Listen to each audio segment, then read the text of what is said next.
Este es el último apoyo virtual relacionado con teoría de análisis cuantitativo y es la segunda parte de las pruebas de hipótesis. Hoy ya vamos a ver en qué consiste un contraste de pruebas de hipótesis y vamos a ver un par de ejemplos resueltos. Entonces, simplemente para recordar qué hemos hecho hasta ahora, por una parte formalizamos el concepto de hipótesis estadística y a través de preguntas de investigación transformamos esa pregunta mediante el uso de datos de una base, que fue la base del estudio de High School and Beyond.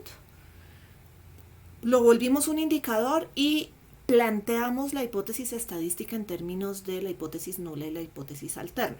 Eso es lo que yo llamo la traducción de hipótesis simples en hipótesis estadísticas.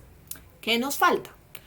Nos falta ver cómo se realiza ya la prueba con los números, y eso es lo que llamamos contraste de hipótesis o prueba estadística también, o se hace referencia a la prueba específica que uno hace, que aquí vamos a hablar de prueba T, prueba Z o prueba de o prueba de rachas, que es la última que vamos a ver. En este apoyo les voy a mostrar la teoría. Me voy a apoyar en unos resultados en SPSS, pero les voy a hacer un videito de cómo hacer paso a paso en SPSS esto. Como les he venido diciendo a lo largo de todos estos apoyos virtuales, la prueba en SPSS es muy sencilla de obtener. Lo importante realmente es que ustedes sepan interpretar esa prueba de hipótesis, y por eso es que es importante este apoyo virtual, porque les da el soporte teórico para interpretar los numeritos que les salen en la prueba de hipótesis. Entonces, muchas de las hipótesis que les dejé planteada en el apoyo virtual de planteamiento tienen que ver con diferencias en los promedios de la distribución. Entonces, como estamos asumiendo que las poblaciones o las variables se distribuyen normalmente, los promedios también se distribuyen normalmente, y ese promedio es una muy buena representación, quizás la mejor representación que yo pueda tener de un gran conjunto de datos. Entonces, cuando hablamos de diferencias de medias o diferencias de promedios entre grupos, estamos hablando de promedios que se calculan sobre variables cuantitativas. Y frente a esto, las pruebas estadísticas por excelencia son las pruebas T, o lo que yo estoy llamando en esta diapositiva los t-test. Entonces, yo puedo tener distintos tipos de t-test. No me tengo que asustar por los distintos tipos, tengo es que saber cuándo uso uno u otro. Insisto, el programa me hace el cálculo. Yo lo que tengo que ponerle es la lógica de cuál de los test tengo que usar.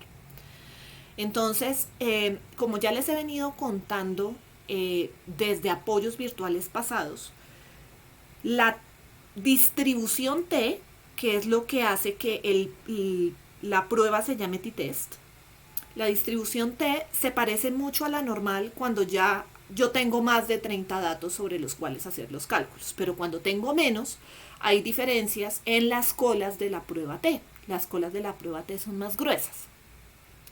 Entonces, cuando los grupos son pequeños, yo utilizo el t-test.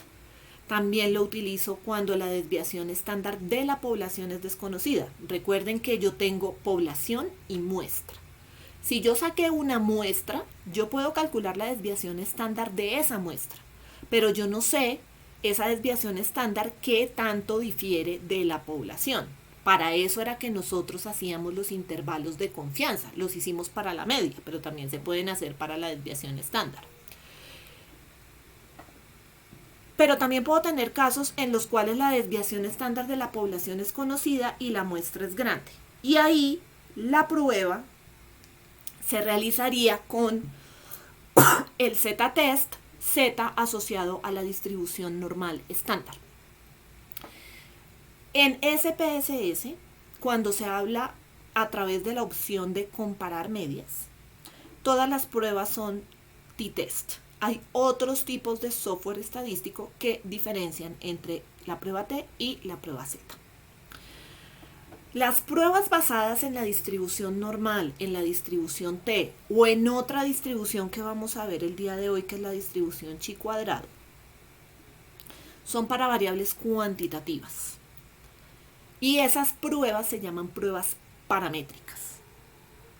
Cuando tengo infinitesimalmente muy poquitos datos, estoy hablando de 7, 8, 9, 10, estos test no son tan útiles. Cuando tengo muy poquitos datos o variables cualitativas, yo me voy a lo que llamamos pruebas no paramétricas. Y vamos a ver un ejemplo que es el análogo al t-test, que llamé hace un minuto prueba de rachas, pero en realidad en esta presentación estoy usando el nombre de la prueba o del estadístico que formuló esa prueba, que es la prueba U de Mann-Whitney. Ya lo vamos a ver con calma. Entonces, ¿qué es lo que hace un t-test? Cuando yo tengo un parámetro poblacional conocido y una media muestral, valga la pena la redundancia, calculada a partir de una muestra, el t-test, ¿qué me responde? Me responde a la pregunta de si el promedio calculado a partir de mi muestra es similar o diferente al parámetro poblacional. Esa es una forma de t-test, la hipótesis más simple. Yo quiero saber si la media de la población es un determinado número o no. Yo quiero saber si el promedio del puntaje de Saber Pro es 150 o no. Muchas de las pruebas de hipótesis que planteamos o que les dejé planteadas en el apoyo virtual pasado eran comparaciones entre promedios y promedios que están asociados a grupos independientes. Entonces, hombres y mujeres son grupos que no se solapan entre sí. Si yo estoy clasificada como mujer, pues no estoy clasificada como hombre. Eso es lo que nosotros llamamos muestras independientes. Entonces, cuando yo quiero comparar los promedios de matemáticas de hombres y mujeres, tengo dos promedios cualesquiera provenientes de muestras independientes a partir de unos datos, y la prueba de medias me respondería a una pregunta como si la diferencia observada entre los dos grupos es estadísticamente significativa o importante o no. Entonces, digamos que un elemento esencial para entender pruebas de hipótesis es qué significa que esto sea estadísticamente significativo. Y para entender esa significancia necesitamos entender conceptos que están muy relacionados entre sí. Entonces, los dos primeros conceptos en los que vamos a trabajar el día de hoy es la diferencia entre la región de aceptación de la hipótesis nula. Recuerden que habíamos dicho que la hipótesis nula es la ausencia de hipótesis, no pasa nada. Entonces, referida a la diferencia de promedios entre hombres y mujeres, ¿qué me estaría diciendo la hipótesis nula siempre? Que no hay diferencia entre ellos dos. Y esa región de aceptación va a estar relacionada con lo que trabajamos de intervalos de confianza. Su complemento, ¿quién es? Su complemento es la zona de rechazo de la hipótesis nula, y esa zona de rechazo de la hipótesis nula es la región crítica.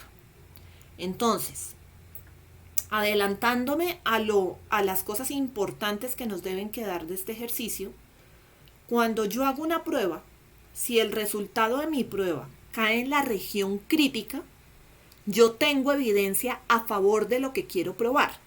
Recuerden que lo que yo quiero probar lo resumo en el planteamiento de la hipótesis en la hipótesis alterna o en la hipótesis alternativa.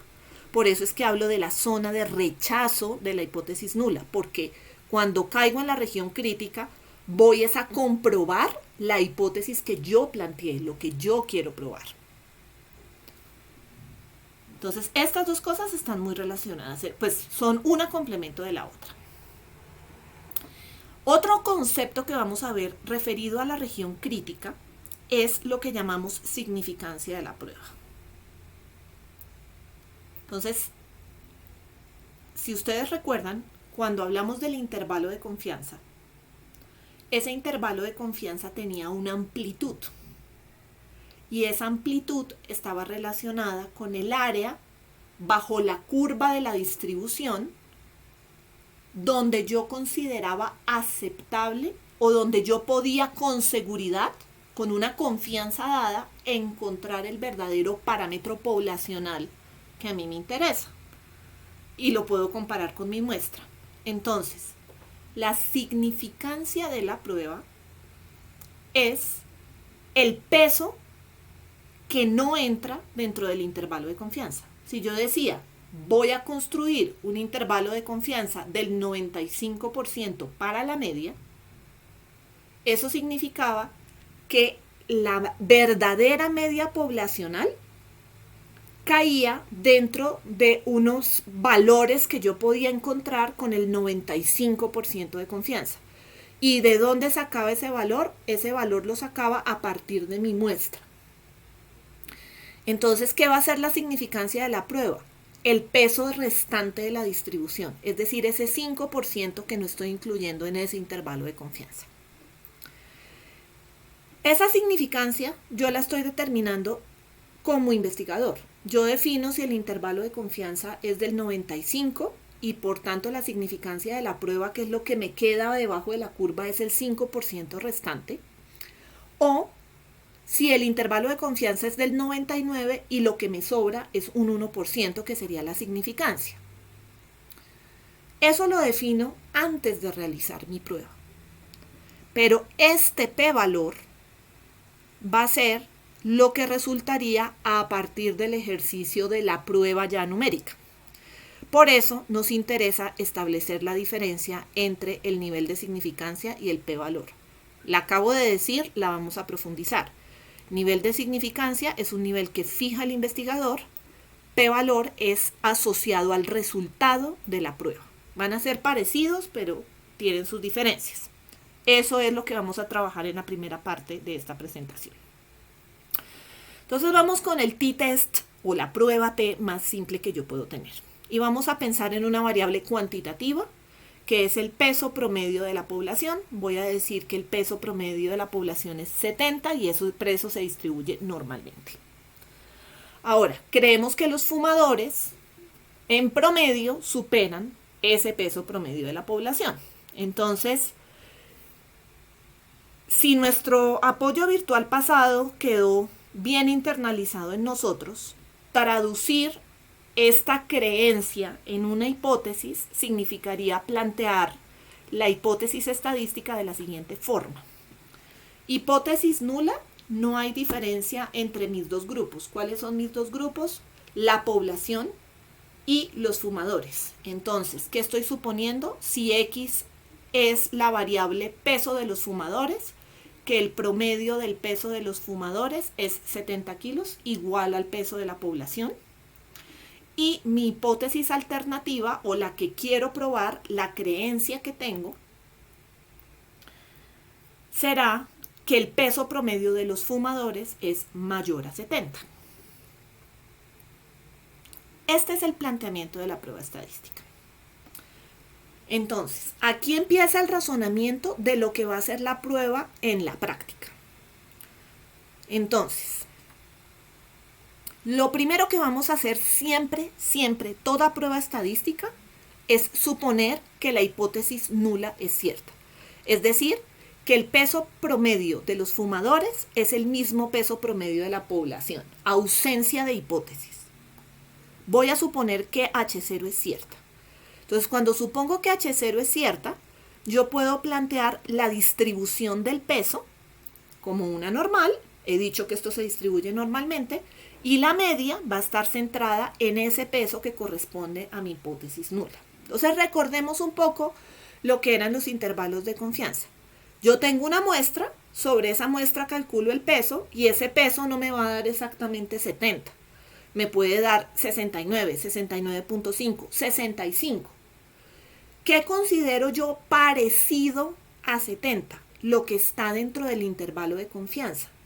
Por eso decíamos que yo defino un porcentaje de confianza o un nivel de confianza para ese intervalo, que es el 95% o el 99%. Y que ese intervalo correspondía al área bajo la curva alrededor de la media. ¿Eso qué nos deja? Nos deja estas áreas que están acá en negro y que yo estoy resaltando, nos las deja por fuera del intervalo de confianza. Entonces, ¿qué pasa si yo hago una prueba que todavía no sé cómo la voy a hacer, pero la prueba me dice que yo caigo o que mi media, la media que yo calculo, que supongamos que en este caso sea un peso promedio de 85 para una muestra de fumadores, cae dentro de esta zona que no está contemplada dentro del intervalo de confianza? Como yo estoy suponiendo que la hipótesis nula es cierta, y la hipótesis nula es suponer que lo que yo creo no se cumple, es decir, que no hay diferencia entre fumadores y no fumadores. Pues, ¿qué pasó aquí? El resultado del experimento sería bastante improbable, porque si H0 es cierta, el 95% de las veces que yo haga una muestra de fumadores, me deben caer los resultados de la media entre este extremo de la distribución y este, es decir, en la zona del intervalo de confianza. Pero si yo encuentro con mi muestra que el promedio es 85 y conozco esta distribución y conozco este intervalo de confianza, entonces el resultado de mi experimento es improbable y sin embargo ocurrió. Entonces, aquí empezamos con la forma correcta de reportar esa información. Cuando eso pasa, decimos que rechazamos que la hipótesis nula sea cierta. Esa es una forma de decirlo. Se rechaza la hipótesis nula de que sea cierta. Eso significa que yo tengo evidencia de mi sospecha, y es que los fumadores tienen más peso.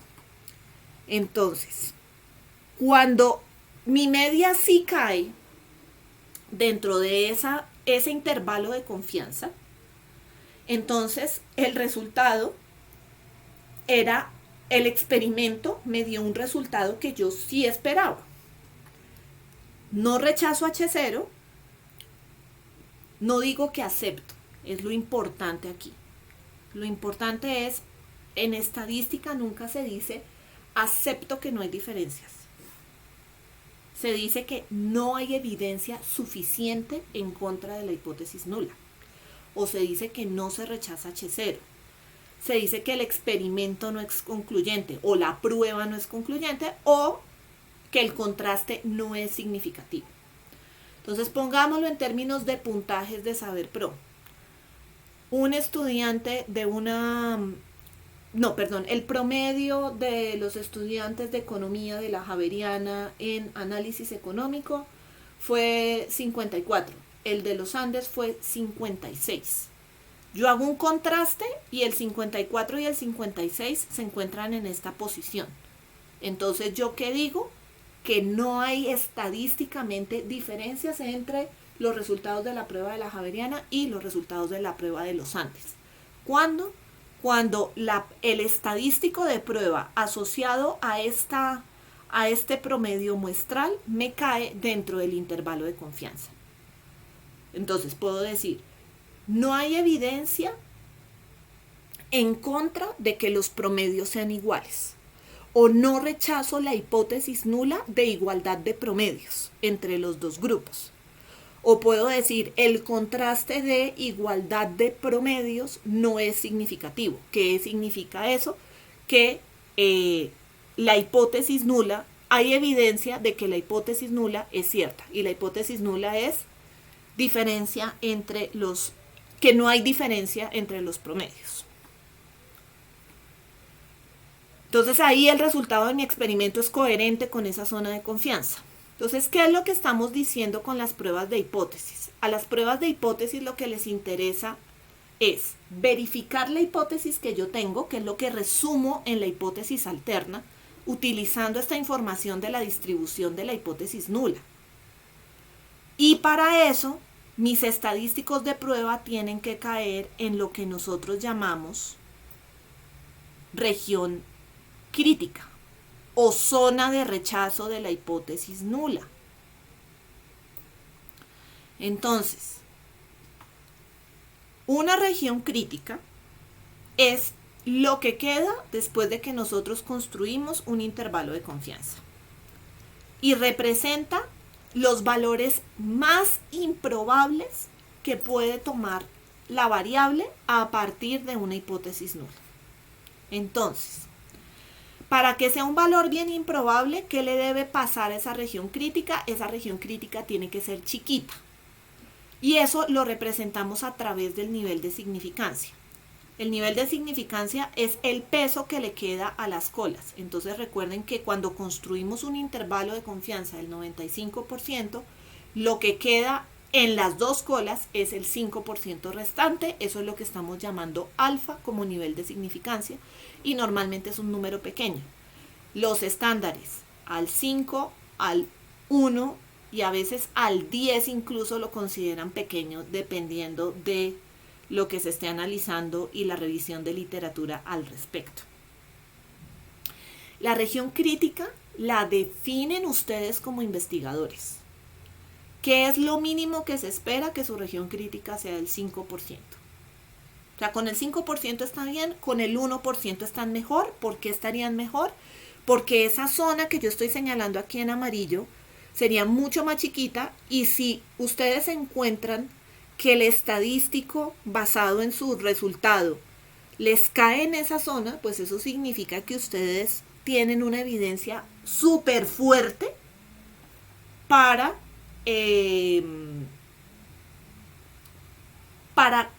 a favor de lo que ustedes plantearon como hipótesis alterna. Entonces, el nivel de significancia lo fijan ustedes. Lo usual, insisto, es el 5%. Si además también se cumple al 1, entonces la evidencia es mucho más fuerte. Y ese nivel de significancia es equivalente a la probabilidad de rechazar la hipótesis nula cuando la hipótesis nula es cierta.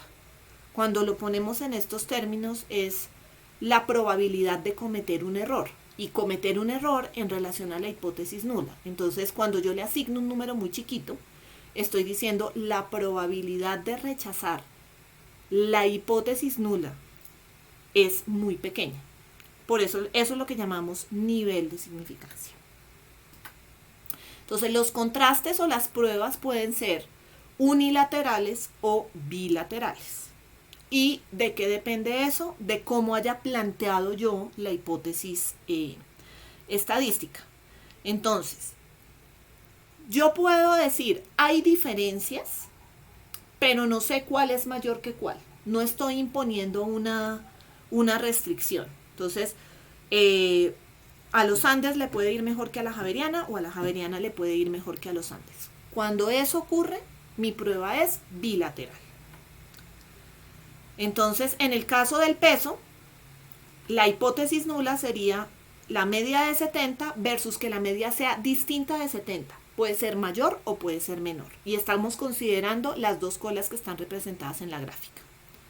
Pero también puedo hacerla unilateral. De hecho, el planteamiento del ejemplo que les puse del peso es un ejemplo unilateral en donde yo quiero que la hipótesis nula me muestre un promedio superior para la muestra de fumadores. Eso lo estaríamos viendo en esta última gráfica, donde toda la cola de la región crítica estaría del lado derecho de la media. Recuerden que la media es H0 mu igual a 70. Entonces, en este caso, la alterna, que es H1, sería mayor que 70 si estoy a la derecha de la media o menor de 70 si estoy a la izquierda de la media. Ahora vamos a hablar de la significancia. Entonces, ya sabemos que es alfa. Alfa es el peso de la cola en donde yo voy a encontrar evidencia a favor de lo que quiero probar, que es la hipótesis alterna. Ahora vamos a hablar de la significancia. Entonces, hagamos énfasis en esa cola que es en donde van a caer las pruebas a favor de mis hipótesis. Entonces, mi hipótesis nula, el peso de los fumadores es igual al peso de la población, que es 70. Definí un alfa, que es un 5% por ser estándar, que es la zona de rechazo de la hipótesis nula, es decir, la región crítica, o la región en la cual la media es tan improbable que yo tengo mucha evidencia de que mi resultado es distinto de 70, que es esta. Y eso lo definí yo a priori. O sea, ¿por qué lo definí a priori? Porque lo que dije fue, si alfa es un 5% y mi prueba cae por aquí, eso significa que yo tengo mucha evidencia de que estas dos cosas son distintas. Ahora, supongamos que mi prueba o que la media observada fuera 72 y cayera exactamente donde está situada la flecha. Entonces, ¿qué significa el p-valor o la significancia de la prueba? Ese 72 me cae en la zona en la cual no se rechaza que haya diferencia de medias en el peso de los fumadores frente al resto de la población. Pero entonces el p-valor es un estadístico que calcularía cuál sería el peso de la cola si la región crítica empezara a partir de ahí. Ese es el p-valor, por eso es que lo estoy representando acá con verde. Y estas son las distintas definiciones que tiene esa significancia. Entonces, es la probabilidad que tendría una región crítica que comenzase exactamente en el valor del estadístico obtenido de la muestra. Es la probabilidad de tener una muestra que discrepe aún más que la nuestra de H0. Y es también la probabilidad de que por puro azar obtengamos una muestra más extraña que la obtenida. Entonces, fíjense la diferencia entre el alfa y el p. El alfa me estaría diciendo, para que yo tenga evidencia de lo que quiero probar, yo como investigador defino, que mi estadístico debe caer en una zona en la cual, si lo hago aleatoriamente, si no es porque los gordos son más pesados, sino por puro error, que ese error no supere el 5%. Eso es lo que me estaría diciendo el alfa. Pero entonces P me da información complementaria y es, dado el resultado que usted obtuvo de su prueba, ¿cuál sería la probabilidad de que por azar tuviera una muestra mucho más extraña porque también está en una cola y está alejada de la hipótesis nula que la media? Entonces, P lo conozco después de realizar el experimento o después de realizar la prueba. ¿Cuándo va a ser un contraste no significativo? Cuando yo tengo un p-valor superior a alfa. Es decir, yo defino la probabilidad de que por puro azar tenga una muestra extraña entre el 1 y el 5%. 1 o 5. 5 como máximo. Yo encuentro que a partir de mis datos, mi p-valor resulta ser, no sé, un 8%. Eso significa que la zona de error por azar es muchísimo más grande. Así que eso significa que yo no tengo evidencia suficiente para rechazar la hipótesis nula. Eso es lo que estoy diciendo acá. Ahora, ¿qué pasa cuando un contraste sí muestra evidencia a favor de mi hipótesis alterna? Digamos que yo tenga que el promedio de los gorditos fumadores sea 85. Entonces, estoy en mi zona, en mi región crítica.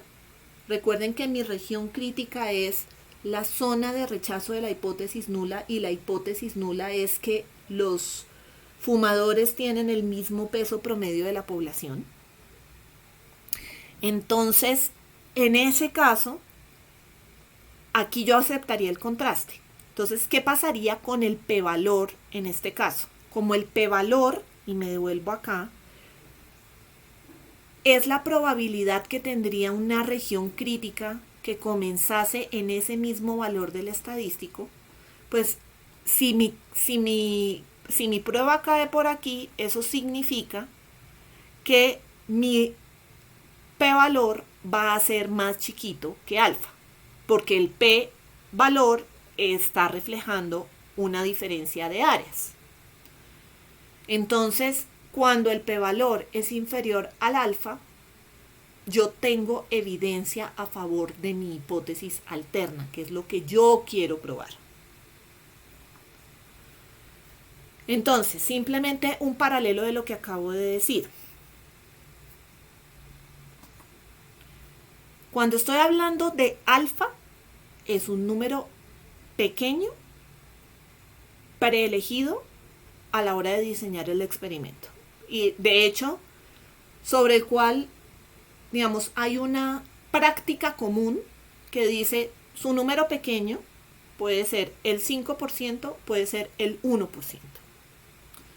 El p-valor es la carnita que le ponen sus datos, porque el p-valor viene de los datos y de la prueba que usted hace con esos datos. Es decir, ese p-valor es conocido para realizar el experimento. Cuando hablamos de alfa, nosotros sabemos todo lo que tenemos que saber sobre la región crítica, de la prueba que vamos a hacer. Cuando conocemos P, sabemos todo sobre el resultado del experimento. Entonces, sobre el criterio de rechazo que vamos a saber, que el contraste va a ser significativo, es decir, va a estar a favor de la hipótesis que yo quiero probar, que nuevamente es la hipótesis alterna. Qué pena repetir esto 1 y 1000 veces, pero yo sé que esto no es fácil. Y eso significa que el p-valor, el resultado conocido tras realizar el experimento, es inferior al alfa, que es la zona crítica o la zona de rechazo de la hipótesis nula. Bien, entonces, ahora sí, ¿cómo nos comemos esto en la práctica? Entonces, paso número 1, ya lo sabemos, definimos el nivel de significancia.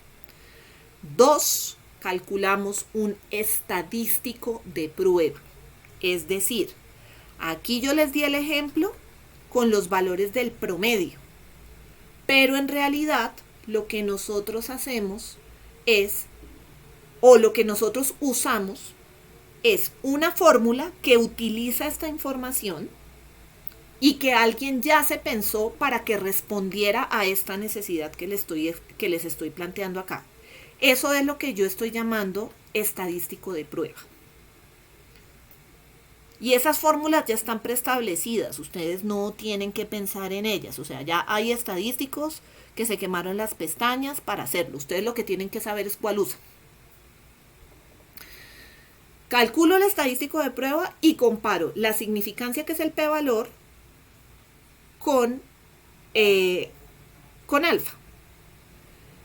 Si alfa es mayor que p, entonces el área que yo definí como zona crítica supera a la zona crítica derivada de mis datos. Entonces, eso significa que mi estadístico de prueba está en la zona de rechazo de la hipótesis nula, y eso significa que hay evidencia a favor de lo que yo quiero probar. Entonces vamos a verlo con un ejemplo ya numérico, que es el mismo de los fumadores, pero entonces le voy a meter un poquito más de información para poder calcular el estadístico de prueba. Entonces, vamos a imaginar que el peso promedio de una muestra es de 85. Esto es lo que hemos venido trabajando hasta ahora. Pero mi muestra, les estoy diciendo adicionalmente que son 200 fumadores.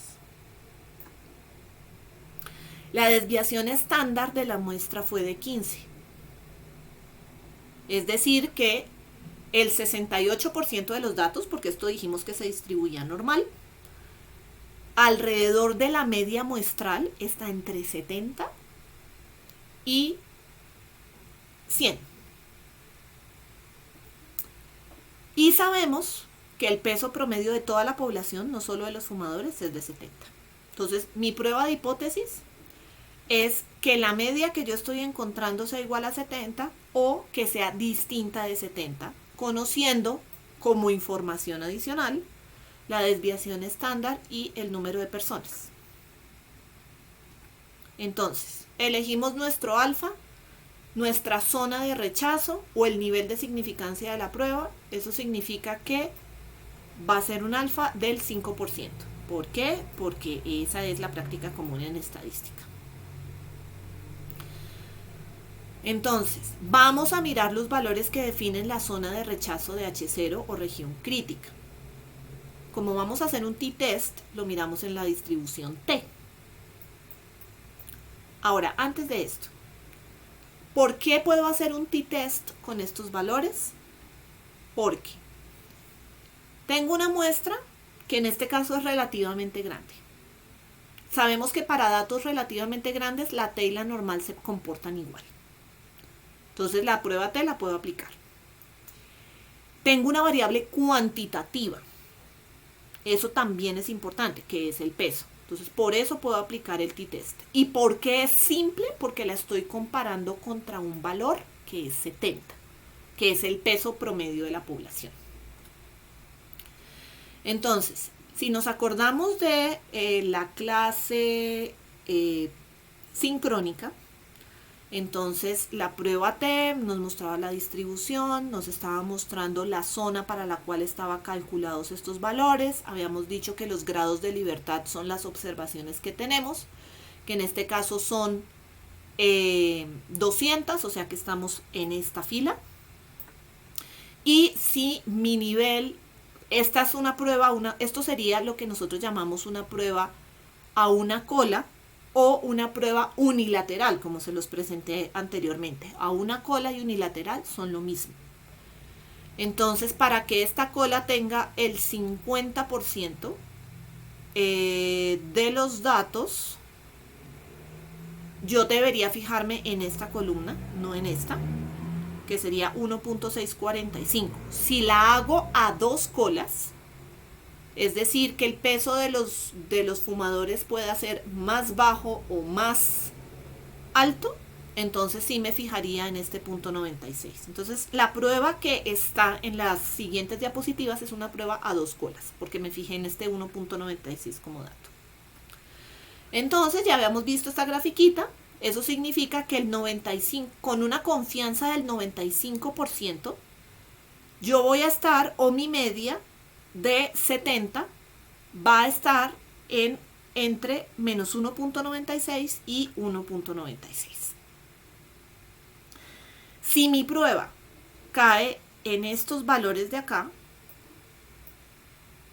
los que estoy resaltando con amarillo, que son mi zona crítica, entonces la evidencia es a favor de que el peso de los fumadores sí es superior al peso del promedio de la población. Entonces, ¿cuál va a ser el famoso estadístico de prueba? Entonces, la prueba T se basa en esta formulita.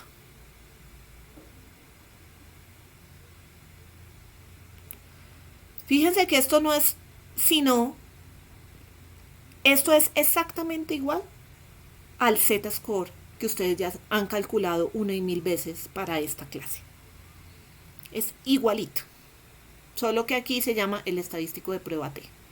Cojo mi media, le resto la media poblacional, lo divido por la desviación estándar sobre la raíz del número de datos. Ese es mi estadístico de prueba. Y si recordamos la región crítica, entonces la región crítica, ¿qué me dice? Que mi zona de aceptación de la hipótesis nula es el área azul y que mi zona de rechazo de la hipótesis nula es la zona amarilla. Entonces, ¿cuándo voy a rechazar la hipótesis nula, que es que no hay diferencia entre el peso promedio de la población y el peso de los fumadores? voy a rechazar esa evidencia cuando el valor calculado de esta estadística no se encuentre entre más o menos 1.96, que es la prueba bilateral de la prueba T con 200 observaciones, que es lo que tengo entre paréntesis, y 97.5 es lo que quedaría en...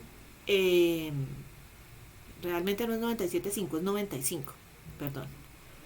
95, que es la T, el intervalo de confianza o la zona de aceptación de la hipótesis nula es el 95%. Entonces, si yo aplico la formulita sobre mi prueba T, ustedes pueden verificar que esto les da 14,14%. Por ciento no, 14,14 es el estadístico T. Y ese estadístico T está en estas mismas unidades. 14, ¿dónde está? Lejísimos. Yo lo pondría como por acá, donde está mi cursor. ¿Cae en la zona de rechazo? Claro, cae en una de las zonas de rechazo. No cae en esta, pero sí cae en esta y cae... ¡puff! O sea, se sale de mi gráfica. Entonces, ¿cuál sería la conclusión de mi prueba? No hay evidencia a favor de la hipótesis nula. Rechazo la hipótesis nula, dado que el valor calculado no se encuentra en... o dado que el estadístico cae en mi zona de rechazo. Eso no significa que acepte la alterna. Ese término nunca se usa en estadística. Ahí lo corchan que usted es un amateur en estas cosas. Lo que se dice es, el estadístico muestra evidencia a favor de la alterna. Muestra evidencia a favor de la alterna. Entonces, ¿qué pasa si la hipótesis es entre grupos? Pues si esto lo entendí, lo único que cambia es el estadístico de prueba. Y cambia la forma de calcular lo que llamamos grados de libertad, que son las observaciones frente a las cuales nos referimos en la prueba T. Esas son las dos únicas cosas que cambian. Entonces, si yo voy a hacer una prueba de diferencia de medias entre grupos, el promedio del salario de los hombres es distinto al promedio del salario de las mujeres, que es lo que yo quiero probar con la alterna. Sería una prueba bilateral, porque lo estoy diciendo, puede ser mayor o menor cualquiera de los dos grupos. Y mi hipótesis nula es la ausencia de diferencias. Y la ausencia de diferencias sería que los dos promedios fueran iguales. Y para que los dos promedios fueran iguales, esta diferencia es 0. Entonces, mi estadístico de prueba, parecido al anterior, con algunas diferencias. Entonces, aquí fíjense que el numerador es la diferencia de las medias de cada grupo, es decir, la media del salario de los hombres versus la media del salario de las mujeres. Y lo que divido acá es por la desviación estándar combinada de la diferencia de medias. Entonces usted se va a preguntar, ¿cómo así, profe, que la desviación estándar combinada de la diferencia de medias? Pues tranquilo, hay una fórmula para eso. Esa fórmula es esta.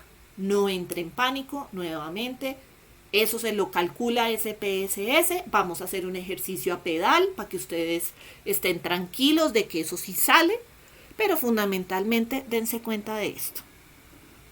Olvidémonos por un momento de este segundo paréntesis y concentrémonos en este de acá. Este de acá, ¿qué tiene? La varianza del grupo 1, la varianza del grupo 2. Si no existieran estos n-1, eso simplemente sería la suma de las dos varianzas. Pero es una suma ponderada. ¿Ponderada por qué? Por el número de observaciones del grupo. Entonces, en mi muestra yo tengo 25 mujeres y tengo 50 hombres. Pues él pondera esa desviación global reconociendo que el grupo de mujeres es más chiquito que el de los hombres. Para eso está este paréntesis. Y cuando lo está ponderando, pues esa ponderación tiene que estar entre 0 y 1. Entonces fíjense que el denominador es la suma. Ahora, usted me va a decir, sí, profe, pero tiene un menos 1 acá y menos 2 acá. Este menos 1 es una corrección que se hace porque con los datos yo ya calculé un indicador. ¿Cuál fue el indicador que calculé? el promedio. Entonces eso, si yo tengo 100 datos, al calcular el promedio es como si me comiera una observación. Eso es lo que está reconociendo este -1 para el grupo 1 y para el grupo 2, que yo calculé un promedio para el 1 y un promedio para el 2. Y ese 2 es este mismo que estoy restando acá. Entonces realmente, y esto simplemente es otro peso que le añade para corregir por las potenciales diferencias en los tamaños de grupos. Esa es la formulita de la desviación estándar agregada. ¿Y para qué es esa desviación estándar agregada? Para calcular este estadístico T. Fíjense que el estadístico no es muy diferente al que vimos en la prueba anterior. En la prueba anterior, ¿qué teníamos? La media de los gorditos menos el peso promedio de la población. Aquí simplemente lo está generalizando a grupo 1 y grupo 2. Y estaba dividiéndolo sobre el error estándar. ¿El error estándar de quién? De la muestra de gorditos. Aquí simplemente está muestra de gorditos o de fumadores. Aquí simplemente está reconociendo que yo tengo dos grupos, esa varianza. Pero en esencia, esta cosa es una generalización de la anterior. Entonces vamos a ver cómo funciona. Y no se preocupen que nuevamente les voy a grabar un video de cómo saco estos datos. Pero yo creo que ustedes ya podrían sacarlos solitos. Estoy cogiendo la misma muestra de 200 datos de la base de High School and Beyond con la que trabajamos en la clase sincrónica. Y lo que hice fue hacer una tabla personalizada en donde tuviera la media, la desviación estándar y el número de observaciones de el puntaje de lectura. Recuerden que ese puntaje de lectura es read, y que me lo discriminara por género.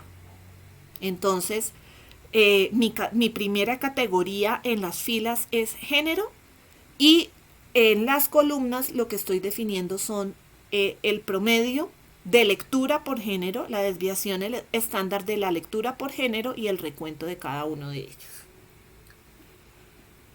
Ahora, ¿cómo calcularía la prueba T? Entonces, vámonos a la formulita. La prueba T me dice, haga la diferencia de la media entre dos grupos. Entonces será la diferencia entre este, que es el de las mujeres, y este, que es el de los hombres. Él siempre toma el grupo que aparece primero en esta tabla, es el que toma como diferencia. Entonces aquí, el primero que va a tomar es el de las mujeres, que es 51, menos el 52. Da lo mismo que los hombres estuvieran de primeras. La diferencia es que la prueba T o el estadístico de prueba, que es este, me va a salir positivo o negativo dependiendo de quién esté primero. En este caso me va a salir negativo.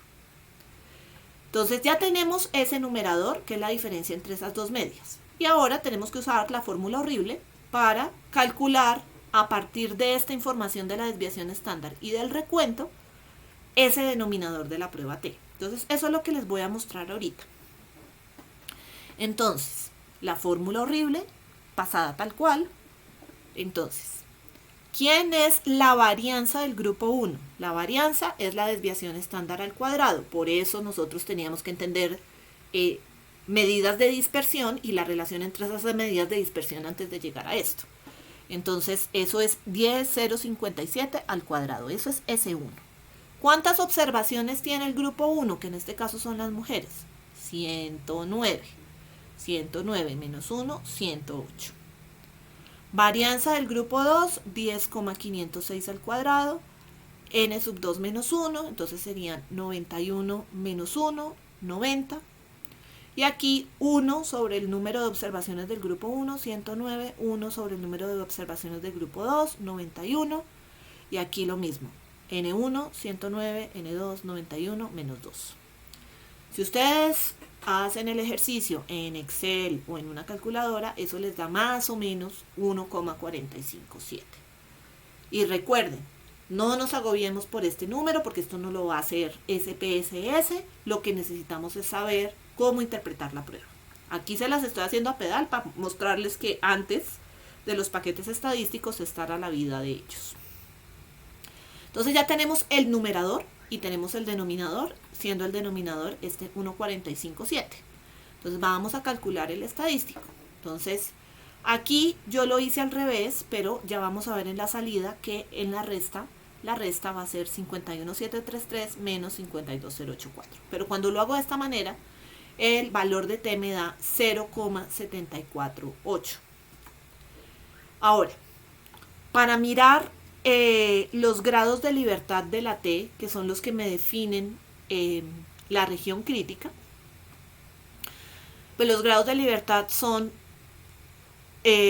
la suma de los miembros de cada grupo restándole 2. Es la misma lógica. 2, ¿por qué? Porque calculo una media para el grupo 1 y una media para el grupo 2. Entonces, en este caso tenemos 200 observaciones en total, 2 promedios, así que los grados de libertad son 198, me voy a la t, eso es lo mismo que la distribución normal. Entonces, si yo voy a hacer mi prueba a 2 colas, entonces sería ese mismo 1,96 de siempre. ¿Y qué es lo que yo estoy esperando? Que mi estadístico, si tengo evidencia a favor, en este caso, si la evidencia es a favor de que hay una diferencia importante en estos dos promedios, estadísticamente importante, ¿dónde debería caer? En mi zona de rechazo de la hipótesis nula, porque recuerden que el área azul es la región de no rechazo de la hipótesis nula, es el intervalo de confianza para la media, pues en este caso para que la diferencia de medias sea 0. Entonces, para que yo acepte la evidencia a favor de la hipótesis nula, mi estadístico tendría que caer por acá. Entonces, ahora recordemos cuánto fue mi estadístico. Mi estadístico fue 0,748. ¿Dónde está ese 0,748? Está en la zona azul. Es decir, no cayó en la región crítica, sino cayó en la zona de aceptación de H0. Entonces, ¿qué es lo que yo estoy diciendo? Aquí mi experimento es consistente. Hay evidencia a favor de quién? A favor de la hipótesis nula. ¿Y qué me diría la hipótesis nula en este caso? Que no hay diferencia estadísticamente importante en los promedios de lectura de hombres y mujeres. Y ese es el resumen que tengo aquí. Entonces, el resultado de mi prueba, 0,748. Entonces, la conclusión, no puedo rechazar la hipótesis nula de igualdad en los promedios de lectura de hombres y mujeres. Ahora, en SPSS está la magia. A través de la observación comparar medias, yo puedo hacer una prueba de muestras independientes. Como les dije, les voy a mostrar un videíto de cómo saco tanto la tabla de arriba como la tabla de abajo. Pero me sale esto, me salen 2 renglones en vez de salirme uno solo. Entonces, voy a concentrarme en el primer renglón. Voy a concentrarme en este renglón. Entonces, ¿qué es lo primero que me presenta? Voy a pensar en las columnas, ahora me voy para las filas. Diferencia de medias. ¿De dónde sale esta diferencia de medias? De hacer la diferencia entre 51,733 y 52,824.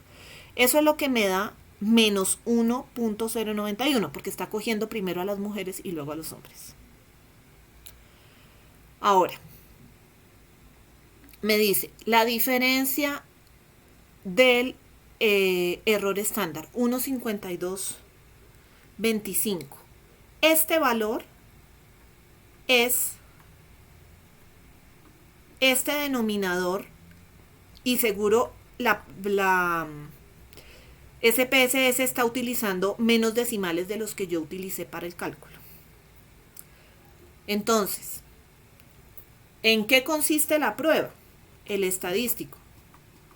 El estadístico consiste en coger la diferencia de medias y dividir entre ese resultado, esa fórmula fea. Entonces, cuando divide este valor entre este, le da una t de menos 7,15.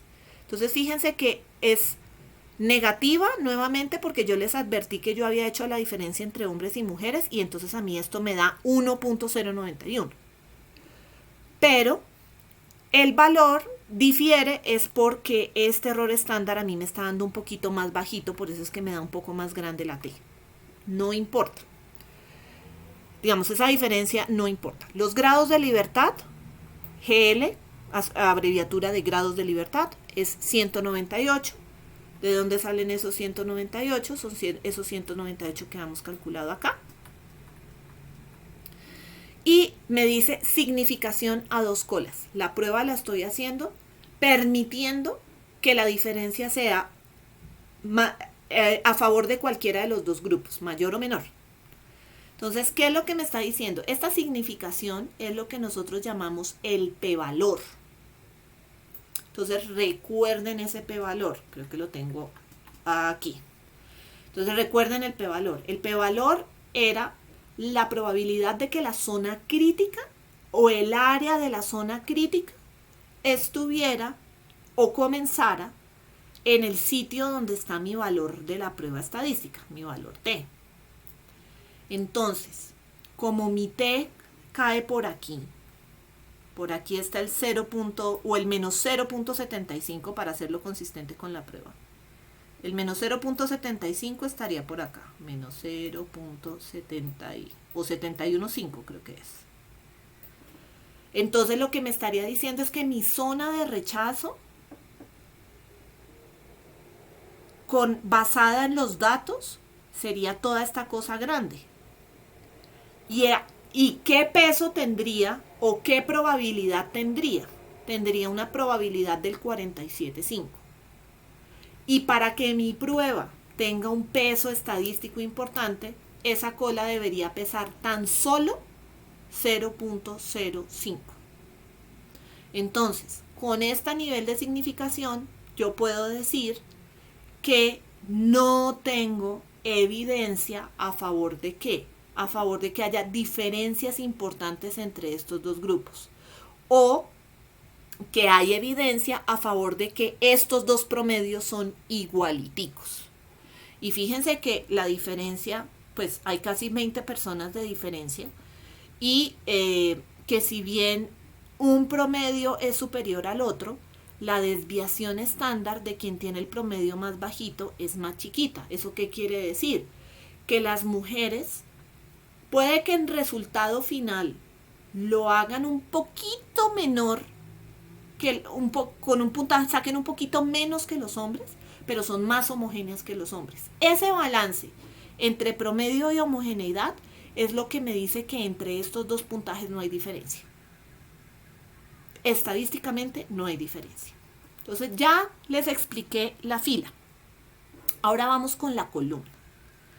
La columna me dice, ¿se asumen varianzas iguales? No se asumen varianzas iguales. Entonces, ay, profe, cuando asumir varianzas iguales significa otra prueba, sí, pero ese PSS ya se la hizo acá. Entonces volvamos con la significancia.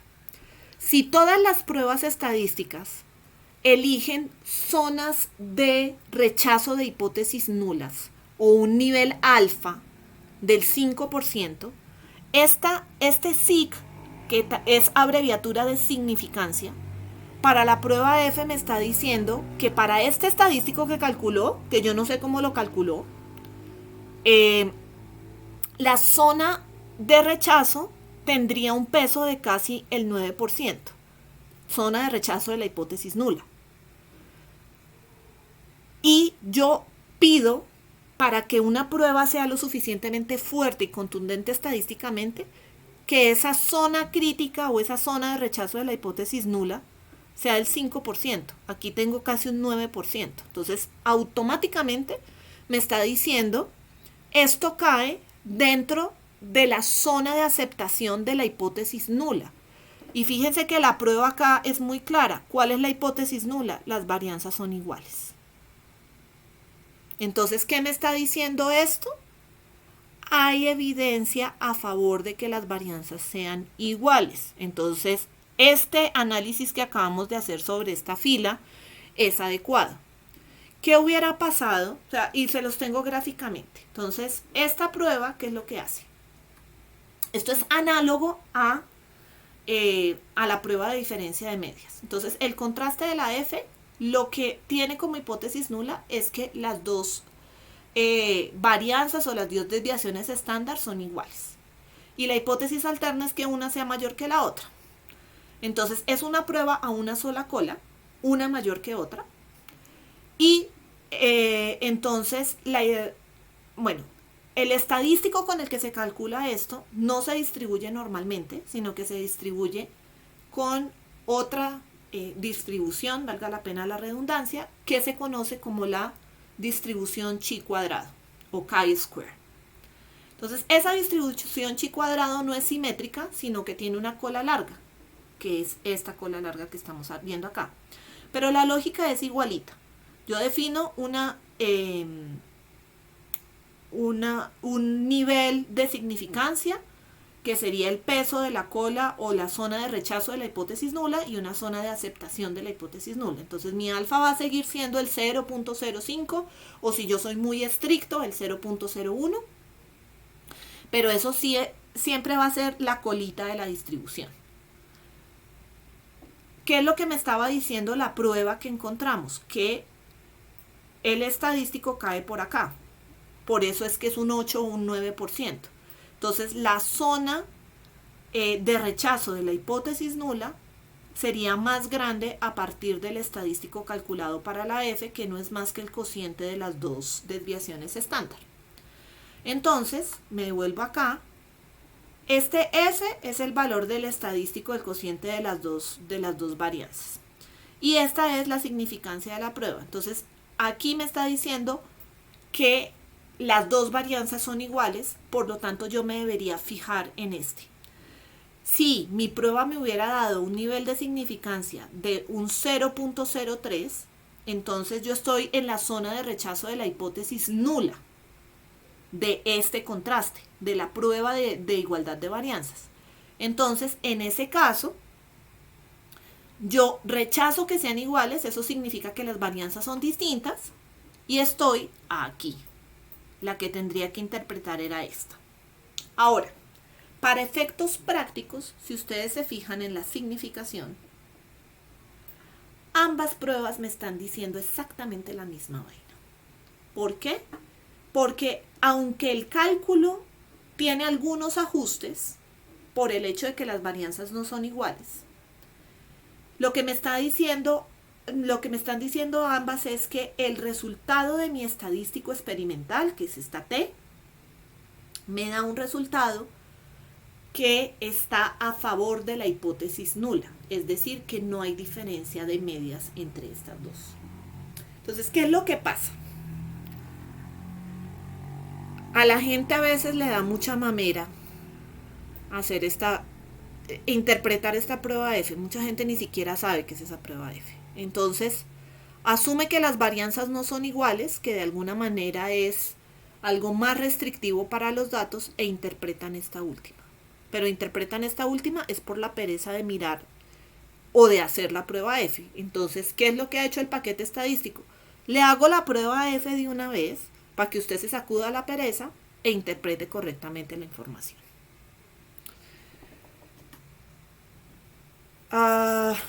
Bueno, esta es la explicación de la prueba F que ya les había dado. Esto simplemente era para recordarles la diferencia entre la significancia y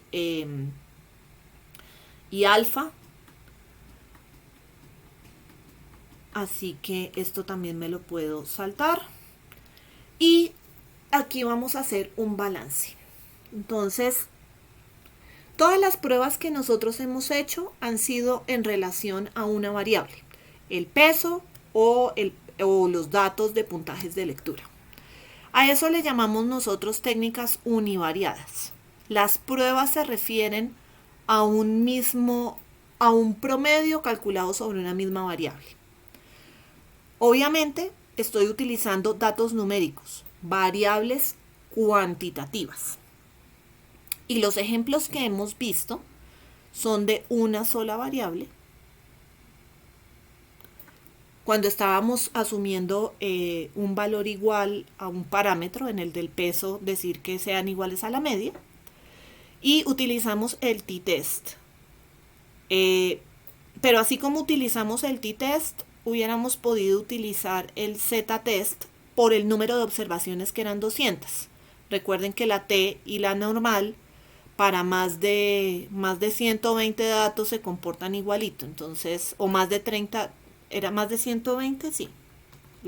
Permítanme, me devuelvo a la tabla un segundo. Sí, más de 100, en 120 fíjense que ya se comporta bastante parecido a la normal. Entonces, para más de 120 datos, la prueba Z y la prueba T van a ser exactamente iguales. ¿Por qué yo no les hablé de cómo calcula el estadístico una prueba Z? Porque es el mismo Z-score. La diferencia es el valor a través del cual se define la zona crítica en una prueba T. Si fueran menos de 30 datos, pues un t-test es más apropiado que un z-test. ¿Qué es lo que pasa con SPSS? Pues para hacer las cosas fáciles solo habla de t-test y no de z-test. Yo puedo tener 2 o más variables en mis pruebas. Y esas pruebas pueden ser sobre muestras independientes, promedio de hombres, promedio de mujeres, que fue lo que hicimos con la última prueba T que hicimos, que nuevamente por el número de observaciones es equivalente a una z-test. Cuando tengo más de 2 grupos, se utiliza el análisis ANOVA, pues que desafortunadamente por términos de tiempo no alcanzamos a llegar allá, pero yo estoy muy contenta si entendimos las pruebas T. ¿Qué diferencia hay entre las pruebas T independientes y las apareadas? Las apareadas se refieren a la misma persona. Por ejemplo, que yo haga una prueba de entrada y una prueba de salida para todos y cada uno de ustedes. Entonces, si yo quiero probar que el puntaje a la entrada era menor que el puntaje a la salida, pues la información que yo observo o lo que yo estoy comparando tiene que reconocer que los resultados individuales son de la misma persona antes y después. A eso es a lo que le llamamos muestras apareadas, pero el t-test se interpreta de la misma manera que lo hemos visto hasta ahora. Cuando yo tengo muy poquitos datos es 10, 20, esas pruebas que acabo de hacer resulta que no son tan adecuadas, y ahí es cuando yo puedo hablar del mundo de las pruebas no paramétricas. Entonces, esas pruebas no paramétricas se usan, también me sirven, y esa es la razón por la que los quiero mencionar acá. Me sirven cuando yo tengo datos cualitativos, es decir, datos categóricos, sean nominales o sean ordinales. Y también tengo pruebas distintas dependiendo de si tengo una variable o si tengo 2 o más variables. Pero la lógica es absolutamente similar a lo que hemos visto. Entonces, si ustedes tienen datos cualitativos, categóricos o algunos de nivel nominal, ustedes podrían pensar en algunas de estas pruebas. Les voy a mostrar un ejemplo de cómo funciona la prueba de Mann-Whitney. Y les voy a señalar adicionalmente las diferencias entre las pruebas no paramétricas y las paramétricas. Entonces, cuando ustedes tienen variables categóricas, pueden hacer pruebas estadísticas, pero con pruebas no paramétricas. Se utilizan para muestras pequeñas. No necesito que los datos se distribuyan normalmente.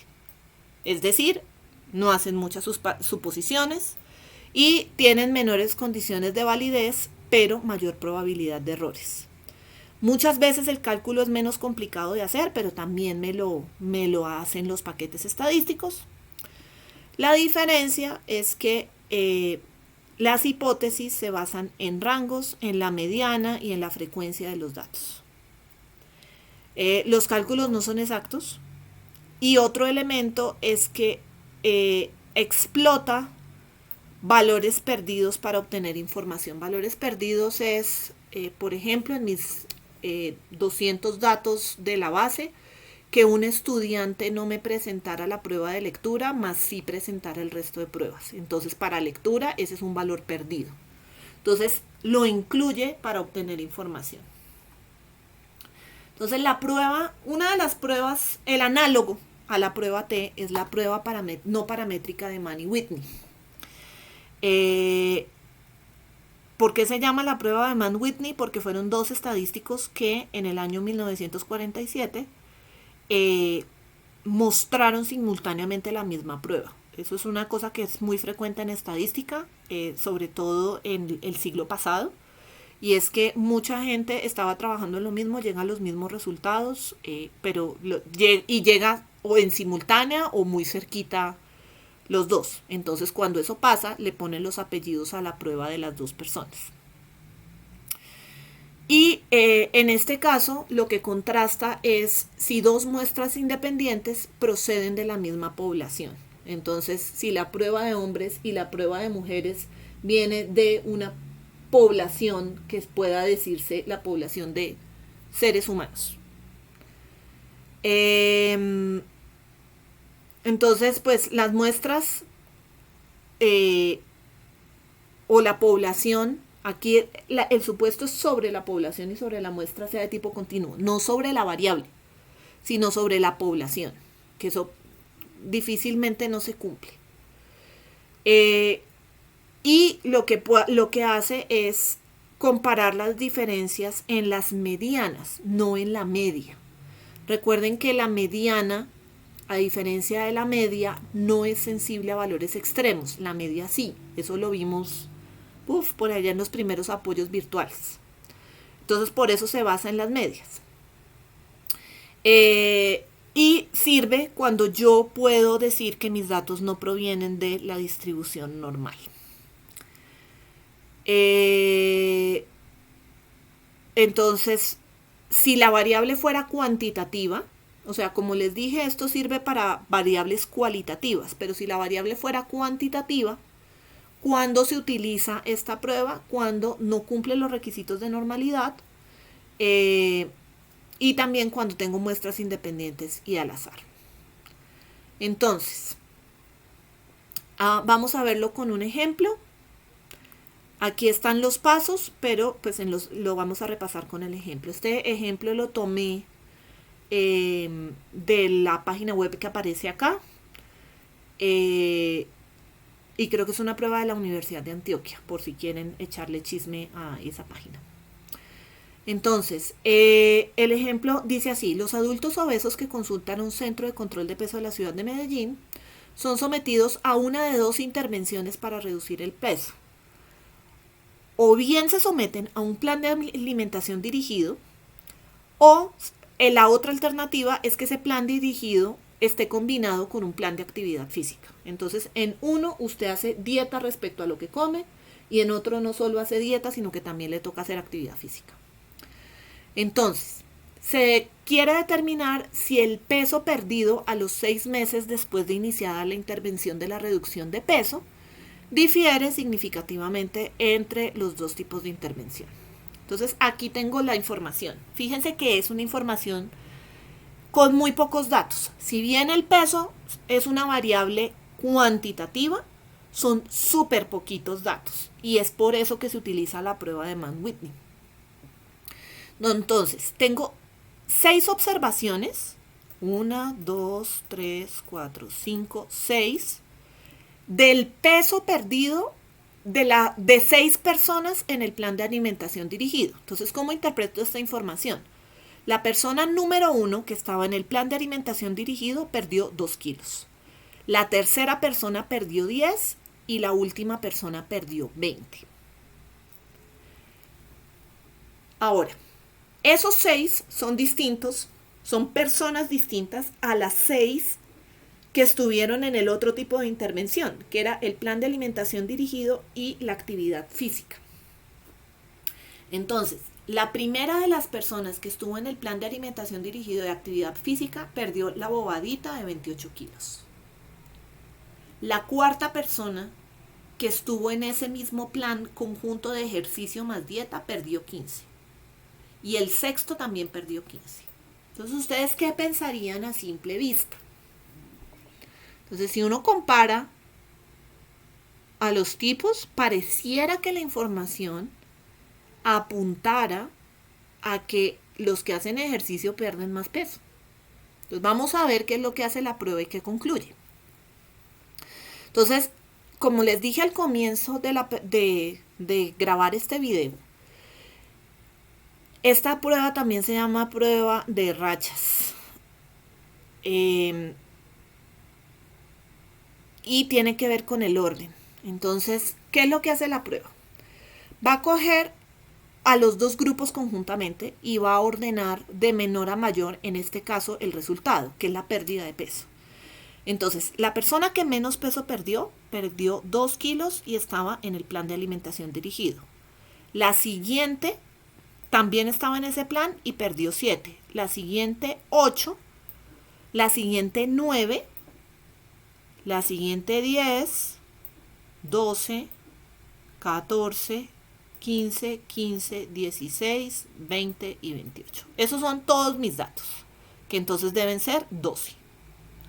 Y les asigna un orden. Entonces, como los tengo de menor a mayor, entonces el que perdió 2 kilos es el número 1 y así sucesivamente. ¿Qué pasó en el puesto 15? Perdón, en el puesto 8, en el orden 8. El octavo y el noveno, ambos perdieron exactamente 15 kilos de peso. Estos dos de aquí. Entonces la prueba lo que hace es promediar el orden que les asignaría si estos dos valores fueran diferentes. Si fueran diferentes serían la posición 8 y 9. Como el resultado fue igual para los dos, lo reconoce haciendo un promedio entre el 8 y el 9, que es 8.5. Con este orden, que yo estoy llamando orden A, lo que va a hacer es volver a esta tablita y poner ese orden debajo de cada una de las personas. Eso es lo que estamos llamando el rango.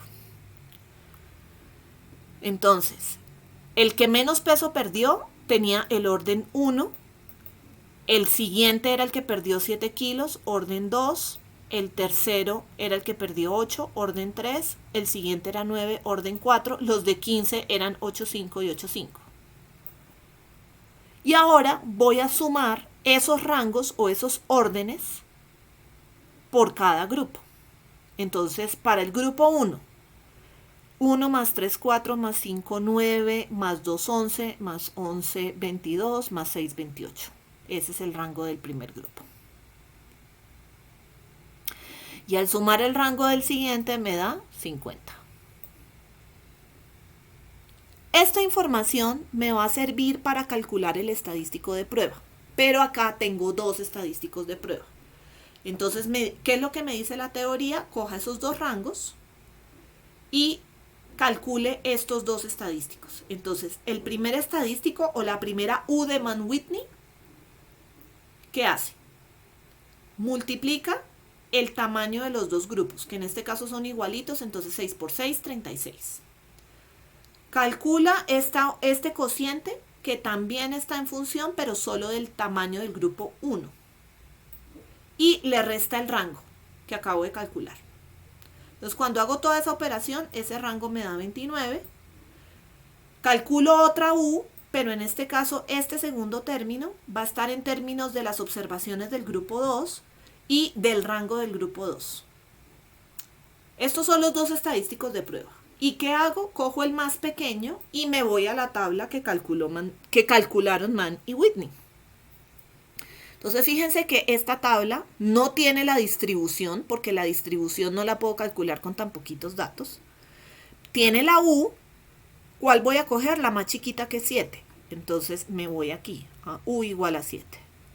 ¿Y cuántas observaciones tengo en el segundo grupo? En este caso tenía igual de observaciones para el primero y para el segundo, pero este 7 salió del segundo grupo. Entonces me interesan son las observaciones del segundo grupo, que son 6 y me dan este 0,047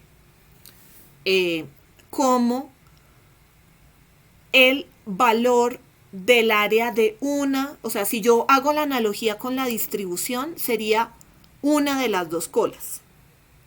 Ahora, yo lo que quiero ver es si hay diferencias entre los dos grupos, no si uno es mayor que otro. Entonces yo tengo una prueba bilateral o una prueba a dos colas. Así que este valor, como es el de una cola, lo multiplico por 2.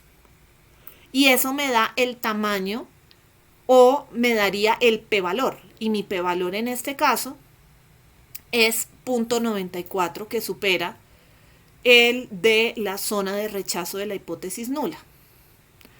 Entonces, sí, que está en la zona de rechazo de la zona de aceptación de la hipótesis nula, me enredé. Entonces, aquí lo que tengo es evidencia a favor de la hipótesis nula. No hay diferencia en los pesos perdidos de ambos grupos. Y esto está relacionado con qué? Está relacionado con estos rangos que yo acabo de calcular. Y alguien, otro matemático, se dedicó a demostrar que estos estadísticos, este 1 y este U2, están relacionados con la mediana o el 50% o el valor que separa el 50% de los datos de este grupo y de este grupo, que era lo que les trataba de decir antes. Entonces, en síntesis, me voy a devolver acá. Las pruebas estadísticas pueden ser paramétricas o no paramétricas. El hecho de que usted tenga variables cualitativas no significa que no pueda hacer pruebas estadísticas. Lo que significa es que el estadístico es distinto. Pero los pasos de la prueba estadística son similares. Entonces, ¿qué significa que sean similares? Creo que los estoy mareando, perdón por eso. Pero entonces, yo puedo, si mis datos son cuantitativos, uso estadística paramétrica. Estadística paramétrica significa pensar en pruebas T o en pruebas Z.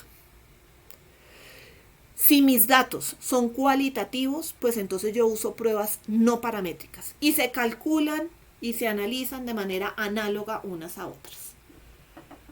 El software me va a sacar la respuesta.